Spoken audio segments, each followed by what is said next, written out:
A slow chemical reaction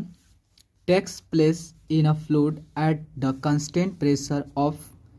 0.1 megapascal. ठीक है, कर आपका एक फ्लूइड है, जिस फ्लूइड का जो प्रेशर है वो कांस्टेंट प्रेशर। ठीक है, मतलब फ्लूइड जो होता है वो कांस्टेंट प्रेशर पे उसमें फ्लूइड में केमिकल रिएक्शन हो रहा है, उसमें केमिकल रिएक्शन हो रहा है। ठीक है, the fluid is surrounded by a perfect heat insulator during the reaction which begins at state 1 and in at state 2। तो कह रहा है कि जो आपका सिस्टम है उस सिस्टम को क्या कर दिए, फुल्ली इंसुलेटेड है। मीन्स जो होता है ना सिस्टम से सराउंडिंग में, ना सराउंडिंग से सिस्टम में आपका हीट का ट्रांसफॉर्मेशन, आपका जो ट्रांसफ़र हो रहा है, नहीं ट्रांसफ़र कहीं कहीं भी आपका हीट नहीं हो रहा है। तो आपके जब उसमें कांस्टेंट प्रेशर पे केमिकल रिएक्शन हो रहा है तो क्या करेगा, तो वह सिस्टम जो था आपका एक्सपांड होने कर सकेगा, है कि वो हीट जो था बाहर निकल नहीं रहा, देन वो क्या करेगा, वो सिस्टम को एक्सपांड करेगा। तो आगे देखो, तो जो कि आपको कहाँ गया, तो एक्सपांड हुआ कहाँ, तो आपका जो था हुआ है स्टेट 1 से स्टेट 2 पे गया है। And insulation is then remove and 1.5 kilo joule of heat flow to the surrounding. कह रहा है जैसे ही आपने कहा कि सिस्टम पे जो फ्लूइड के जो सिस्टम है, कोई भी आप मान लो कि एक आपका सिलेंडर है, ठीक है, उस सिलेंडर को जब तक आपने क्या किया था, इंसुलेटेड किया था, उससे हीट नहीं निकल रहा था, उस सिस्टम जो था है उसकी जो वर्क कर रहा था, मतलब उसकी जो फ्लूइड की जो का एक्सपांड कर रहा था। बट अगर जैसे ही आपने इंसुलेशन हटाया, जब कब आप स्टेट 1 से स्टेट 2 गए, लेकिन स्टेट 2 के बाद आपने इंसुलेशन को रिमूव कर दिया, उसके बाद क्या हुआ, उसमें से 105 किलो जूल जो है हीट आपका रिमूव हो गया सराउंडिंग में। तो कह रहा है कि the flowing data are absorb for the fluid at state 1 2 and 3 जो होता है ऑल इज गिवन। जो होता है स्टेट 1 पे आपका वॉल्यूम जो होता है 0.003 क्यूबिक मीटर है, एट वहाँ पे टेम्परेचर 20 डिग्री सेल्सियस। जब स्टेट 2 पहुँचा वहाँ पर वॉल्यूम जो होता है 0.3 है and temperature 370 degree Celsius. And जब स्टेट 3 पे पहुंचा तो वहाँ पे वॉल्यूम इतना है एंड आपका टेम्परेचर 20 डिग्री सेल्सियस है। देखो मीन्स कहने का मतलब आपको देखो क्या करा फिर, for the fluid system calculate the E2 and E3 if E1 equal to जो होता है 0। ओके, ठीक है, तो इसको सबसे पहले आपको E2 निकालना है, E3 निकालना है और आपका E1 0 दिया है। सपोज आप क्या कर लो कि एक आपका यह सिस्टम हो गया, ठीक है, जब आपका यह सिस्टम हो गया, देखो यह आपका सिस्टम हो गया और इस सिस्टम जो होता है क्या है,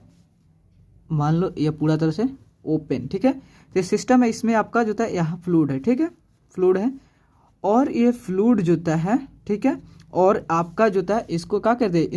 इंसुलेटेड किया जाएगा। देखो सिस्टम है इंसुलेटेड किया, मतलब जो होता है ना ही आपके सिस्टम से सराउंडिंग में हीट जाएगा, ना ही जो सराउंडिंग से सिस्टम में हीट आएगा। ठीक है, तो पहले जो होता है आपका स्टेट कहाँ था, पहले जो था आपका स्टेट जो था यहाँ पर था, आपका जो स्टेट 1, ठीक है। तो क्या हुआ, जैसे ही आपका जो होता है यह केमिकल रिएक्शन इसमें हो रहा है, क्या हो रहा है, केमिकल रिएक्शन हो रहा है, तो केमिकल रिएक्शन होने के चलते जो होता है इसकी वॉल्यूम जो होता है एक्सपांड के, पहले देखो स्टेट 1 पे कितना वॉल्यूम था, 0.003 था, तो यहाँ पर 0.0 था, लेकिन जब केमिकल रिएक्शन हो रहा है और बाहर कहीं भी हीट नहीं जा रहा तो वह आपकी एनर्जी क्या करेगा, इस फ्लूइड को एक्सपांड करेगा, उसकी काइनेटिक एनर्जी को बढ़ाएगा, जिसके कारण आपका फ्लूइड जो है एक्सपांड और एक्सपांड होकर कहीं आपका सपोज यहाँ तक चलाया, मान लो यह आपका क्या हो गया, स्टेट 2 हो गया, ये आपका स्टेट जो होता है 2 हो गया, ठीक है, स्टेट 2 पे आ गया। देन क्या करोगे, तब उसके बाद आया, तब उसने आपने जब स्टेट 2 पे गया तो आपका इतना हो गया, लेकिन फिर इस स्टेट पे आने के बाद जो इंसुलेशन लगाया गया, यह आपका इंसुलेशन जो होता है, इस इंसुलेशन को रिमूव कर दिया गया। जब इंसुलेशन को रिमूव कर दिया गया तो आपका जो सिस्टम है स्टेट 2 से स्टेट 3 पे आ गया, मतलब यहाँ पे आ गया कहीं, ठीक है, क्योंकि स्टेट 3 पे, क्योंकि देखो यहाँ पर वॉल्यूम 0.003 था और उसके बाद यहाँ आ गया, मतलब वॉल्यूम जो था क्या हुआ, पहले कम था उसके बाद देन इंक्रीज हुआ, उसके से अब फिर डिक्रीज हुआ, ठीक है, तो आपका स्टेट यहाँ पर 3 हो गया, ठीक है। तो आपको कह रहा है कि आपको E1 इक्वल टू 0 दिया है और E2 एंड E3 को वैल्यू कैलकुलेट करना है, ठीक है। तो आप जो था देखो अकॉर्डिंग टू जो है फर्स्ट लॉ ऑफ थर्मोडायनेमिक्स, देखो अकॉर्डिंग टू जो है फर्स्ट लॉ ऑफ जो है thermodynamic, according to first law, जब आपने फर्स्ट लॉ के थर्मोडायनेमिक लगाओगे तो आपका देखो डी क्यू इजकल टू जो है डेल ई प्लस होता है क्या होता है, देखो यहाँ पे केवल जो होता है वर्क में कौन सा वर्क हो रहा है आपका, जो केवल पी डी वी वर्क हो रहा है, देन आप पी इंटू डी वी हो गया, ठीक है।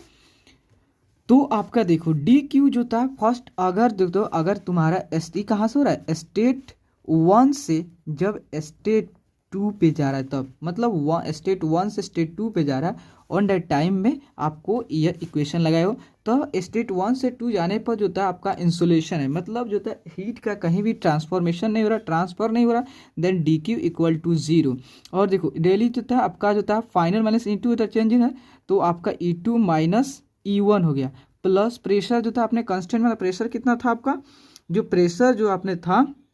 0.1 मेगा पास्कल, देखो 1 मेगा पास्कल था, मेगा पास्कल को किलो पास्कल में कन्वर्ट करने के लिए 10⁻³ से मल्टीप्लाई कर दो। और देखो और आपका वॉल्यूम जो था स्टेट 1 से स्टेट 2, मतलब पहले आपका वॉल्यूम स्टेट 1 पे वॉल्यूम इतना था और स्टेट 2 पे वॉल्यूम आपका इतना हो गया, ठीक है, इतना है स्टेट 2 पे, स्टेट 1 पे इतना है, ठीक है। Then final minus initial 0.3 minus of होता है आपका 0.03, ठीक है। तो आपका देखो तो ये आपका E2 माइनस, अब देखो आपका यहाँ पे लिखा हुआ है E1 इक्वल टू आपका 0 भी दिया है, देन आप E2 यहाँ पे 0 है, E2 जोता है और E1 0 है। जब आप इस सब को देखो 0 पॉइंट आपका 1 हो गया इंटू 10⁻³ है, इंटू जब होता आप इसे 0.3 में से 0.03 को सब्ट्रैक्ट करोगे तो आपका आएगा 0.293 आएगा, ठीक है। जब आप देखो E2 इजकल टू कितना हो गया, तो E2 इजकल टू आप जब इसे सॉल्व करोगे, जब इसे सॉल्व करोगे क्या चीज, इसको सॉल्व आपका प्लस होगा, ठीक है, यहाँ पर आपका प्लस है, ठीक है, ओके। तो जब आप इसे सॉल्व करेंगे, जब आप इसे सॉल्व करेंगे कितना आएगा आपका, आएगा 29.7 आएगा, ठीक है। लेकिन जब आप इक्वल इस साइड लाएंगे तो आपका E2 के वैल्यू कितना होगा, नेगेटिव ऑफ 29.7 आपका क्या होगा, किलो जूल था, तो आपका किलो जूल में हो जाएगा नेगेटिव, मतलब जो होता है आपका क्या हुआ, एनर्जी जो होता है डिक्रीज हुआ है, ठीक है E2। अब आपको पूरा E3 के, तो आप देखो यहाँ पे भी अगर अकॉर्डिंग टू जो होता है, according to first law of जो होता है थर्मोडायनेमिक, जब आप लगाओगे मतलब स्टेट 2 से स्टेट 3, मतलब जो होता है स्टेट 2 पे चले गया, उसके बाद इंसुलेशन को हटाया, देन आपको हीट जो होता है सिस्टम से बाहर गया कितना 105, जब आपका कितना हुआ 105 किलो जूल जो होता है हीट जो था सिस्टम से बाहर रिलीज हो गया, ठीक है, इतना हीट जो था सिस्टम से बाहर रिलीज हो गया। देन देखो डी क्यू इजकल टू, आप फर्स्ट लॉ लगाओगे डी क्यू इजकल टू जो होता है del E plus P into D V हो गया। तो डी क्यू जो होता है आपको सिस्टम से हीट रिलीज हुआ, मतलब जब सिस्टम से रिलीज हुआ है, मतलब सिस्टम को रिलीज हुआ है तो आप उसे नेगेटिव शो करते हैं, अगर सिस्टम के अंदर आता है इनटू द सिस्टम आता है तो पॉजिटिव से रिप्रेजेंट करते हैं, बट अगर सिस्टम से बाहर गया उतना तो देन आपको नेगेटिव से, तो नेगेटिव ऑफ 105 किलो जूल और डेल ई जो था कहाँ से आ रहा है, तो आपका फाइनल E2 से स्टेट 2 से स्टेट 3 जा रहा है, मतलब फाइनल आपका हो गया E3 माइनस E2 हो गया, ठीक है, प्लस जो था पी प्रेशर कितना आपका 0.1 mega pascal, mega pascal kilo pascal में करने के लिए आप 10⁻³ एंड जो था वॉल्यूम जो था देखो आपको जो है अब स्टेट 2 से 3, तो आपका 3 यह हो गया एंड 2 यह हो गया, मतलब आप 0.06 से 0.3 पे जा रहे हो, ठीक है। तो क्या कर रहे हैं, जब आपका यह हो गया 105 इक्वल टू E3 हो गया और E2 कितना हो गया आपका देखो नेगेटिव ऑफ 29.7 प्लस होता है आपका कितना हो गया, तो आपका जो होता है 0.1 इंटू 10⁻³ जो होता है इंटू जो होता है,